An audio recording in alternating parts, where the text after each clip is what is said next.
Morning, Sir Leor Cayos. My name is Enrich Lagay Jr. from Section S1H.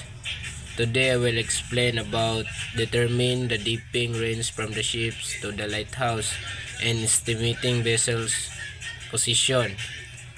Ang dipping range mao ni ang distance kung asa nato una makita ang lighthouse gikan sa barko. After first, dili na to siya makita tungod sa curvature of the earth. Pero pag muduol ang ship, makita na gyud nato nga ni upper ang light. We calculate this using duha ka factors. Una, ang height sa mata sa observer sa barko. Ang ikaduha, ang height sa lighthouse mismo.